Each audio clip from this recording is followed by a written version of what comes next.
still using the swing template, I'm going to show you how to make this little card here, which folds forward 3 times. It would be really interesting if you were doing something like invitations or a scrapbook. So that one's been used, been made using the small square template, and this one has been made using the larger square template. Now the beauty about this one is that the larger one will still go in a C5 envelope and the smaller one will still go in a C6 envelope. So first of all, I'm just going to show you once how to do it as a square, then I'm going to show you how to do it as a rectangle. So you're going to need 3 sections of card if you're going to do the little one, which is to fit inside a C6 envelope. If you wish to do the next one, you can go 3 times is perfect for a C5. And if you want to go 4 or 5 times, then obviously you will need a bigger envelope. I'm going to do 3. First of all, we place the template upon the card and we place it in the usual position so that the logo is to the centre of the card. This time we're not going to mark all the notches, we're only interested in the ones closest to the logo here. So that's notch, notch, and the bottom square, the top square nearest to the logo, and the 2 notches nearest to the logo. And then we're going to pencil across the top, because by making it only this high and making it only 3 sections wide, it will still fit in the C5 envelope. So I've penciled the top because that's the width I wish to cut off.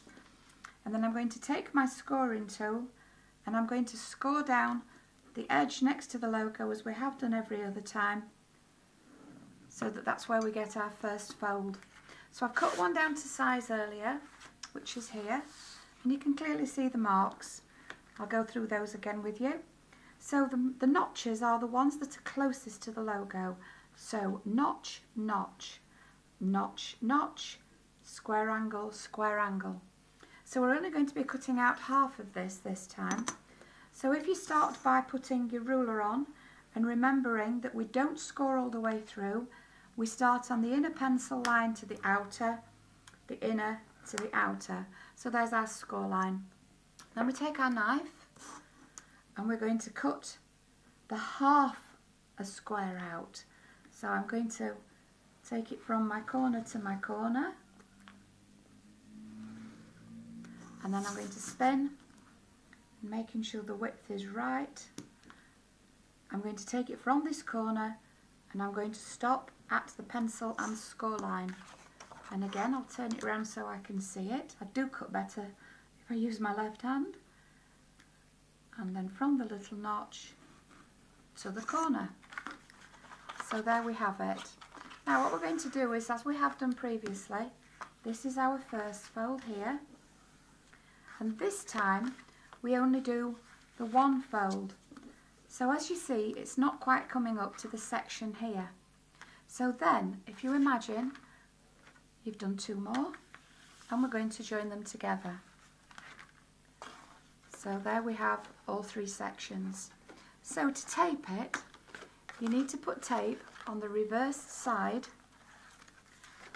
of this section which folds out here. This is the part that sticks out the most. So we're going to ease this in behind it till it goes up to the crease and fasten down. There we have our first one. So I'm going to put tape on the last one for you, just to make sure you get this absolutely right. So it's the back of this section here. So if I pop that down,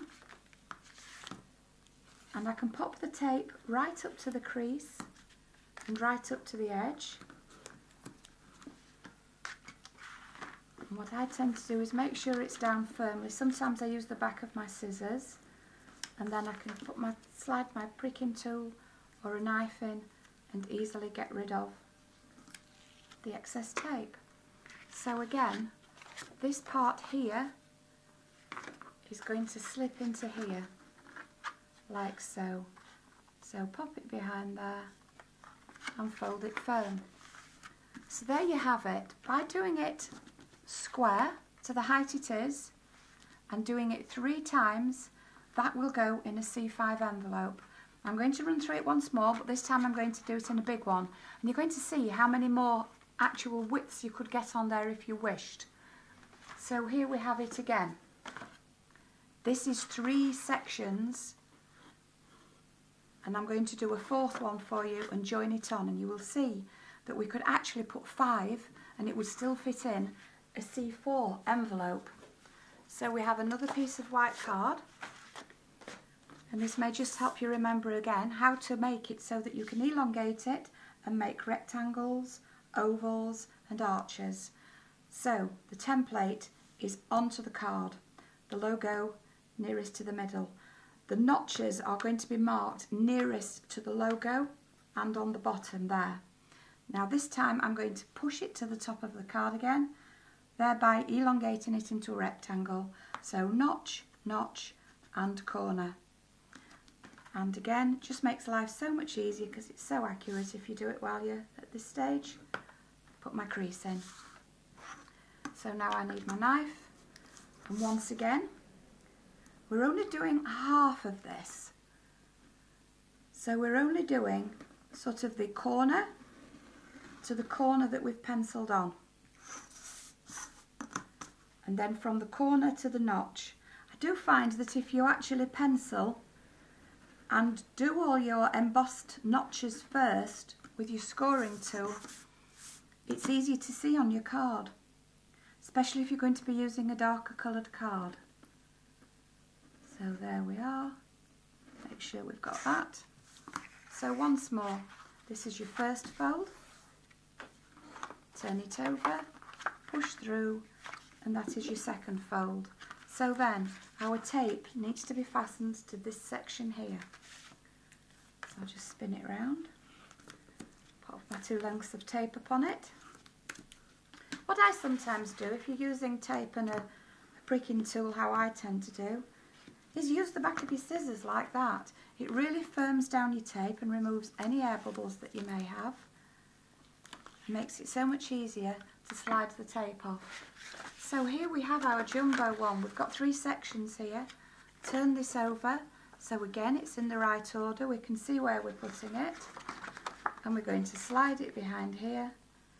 Now I'm sure all of you will know wonderful tips and ways to make sure it's square, to do it even neater than I have. Now that's 4 sections. What an absolute whopper of a card this is. So imagine if you have alphabets or a Cricut and you can put large letters on the front. You can make a lovely personal message with these. And that is only 4 wide. You can go 5 wide and it will still fit inside a standard A4 envelope.